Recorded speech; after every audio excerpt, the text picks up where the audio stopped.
Hello दोस्तों, आज हम हिंदी व्याकरण की शुरुआत करते हैं वर्णमाला से। वर्णमाला दो प्रकार के होते हैं, एक स्वर एक व्यंजन में मिल के बनता है वर्णमाला। स्वर वर्ण स्वर राजन्ते इति स्वरा, वह वर्ण जो बिना किसी दूसरे के सहयोग से उच्चारित होते हैं उन्हें स्वर कहते हैं। उच्चारण में लगने वाला समय या मात्रा की दृष्टि से स्वर के भेद। स्वर तीन प्रकार के होते हैं उच्चारण और लगने वाले समय के आधार पर।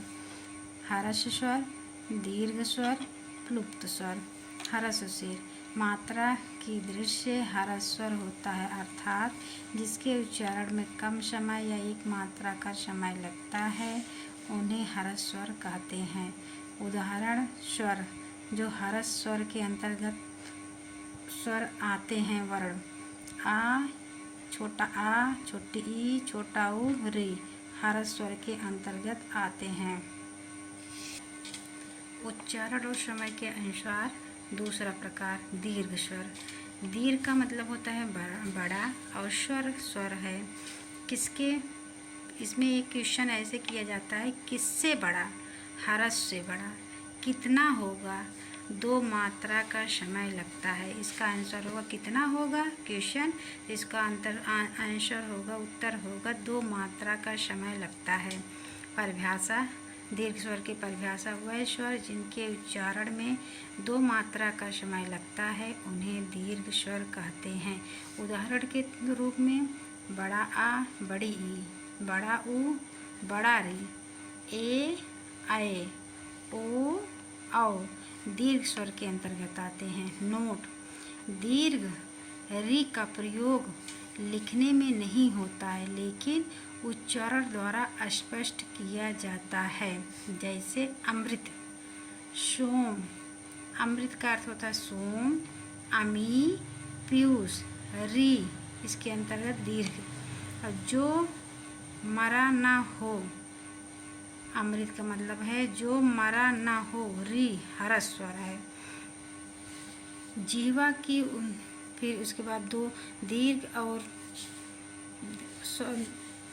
ह्रस्व स्वर और दीर्घ स्वर दो प्रकार पूर्ण हुए और जीवा के उच्चारण स्थिति के आधार पर स्वर के भेद। जीवा के अनुसार दीर्घ स्वर, मध्य स्वर बीज जीवा के बीज से बोला जाता है। अग्र स्वर जीवा के अग्रभाग से बोला जाता है। पश्च भाग जीवा के पश्च भाग से बोला जाता है। मध्य भाग मध्य से, अग्रभाग अग्र से। ट्रिक, एक इसका ट्रिक भी है। आओ उल्लू पीछे पीछे, आ को छोड़ो बीचे बीचे। अग्र स्वर जैसे कि जीवा और उच्चारण के अनुसार उसके स्वर के भाग प्रकार। अग्र स्वर छोटी बड़ी, ए, ऐ जीवा के अग्रभाग से बोला जाता है। मध्य भाग से आ बोला जाता है, सिर्फ आ। पश्च स्वर जो जीवा के पीछे भाग से बोला जाता है। आ, ओ, औ, ऊ, बड़ा ऊ। उसके बाद एक और प्रकार है मुख विवर के खुलने के आधार पर स्वर के भेद। इसकी परिभाषा किन स्वरों के उच्चारण में मुख कम खुलता है, किनके उच्चारण में अधिक खुलता है। इसके चार भेद होते हैं: विवृत, अर्धविवृत, संवृत, अर्धसंवृत। इसका पहले व्याख्या विवृत का विवर गुफा का, जिसे बोलते हैं गुफा का मुख या बड़ा होता है। जिस स्वर के उच्चारण में मुख सबसे बड़ा खुलता है उसे विवृत कहते हैं। जैसे बड़ा आ जो है विवृत स्वर है। उसके बाद दूसरा प्रकार है संवृत स्वर। जिन स्वरों के उच्चारण में मुख सबसे कम खुलता है उन्हें संवृत स्वर कहते हैं। जैसे छोटी ई, बड़ी ई, छोटा ऊ, बड़ा ऊ संवृत स्वर के अंतर्गत आते हैं। जैसा कि मुख विवर के अनुसार हम प्रकार बता रहे हैं। अर्धविवृत तीसरा प्रकार।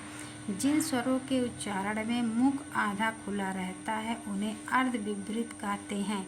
इसका उदाहरण है छोटा आ, आओ, आए।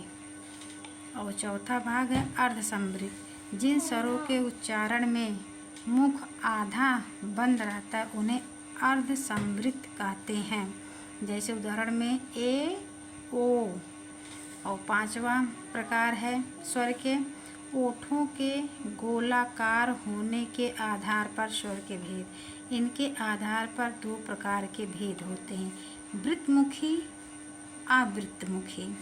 वृत्तमुखी इसका परिभाषा जिन स्वर वर्णों के उच्चारण में ओठों की आकृति गोल होती है उन्हें वृत्तमुखी कहते हैं। जैसे कि उ, ओ, आओ वृत्तमुखी है। इसमें बोलने पर ओठों का गोल आकार बनता है। आवृत्तमुखी जिसके उच्चारण में स्वर में मुख गोलाकार न हो उन्हें आवृत्तमुखी कहते हैं। जैसे आ, ई, री, ए, ऐ। दोस्तों, आज हम स्वर के प्रकार सारे बताए हैं। कल हम व्यंजन वर्ण की व्याख्या करेंगे। जय हिंद।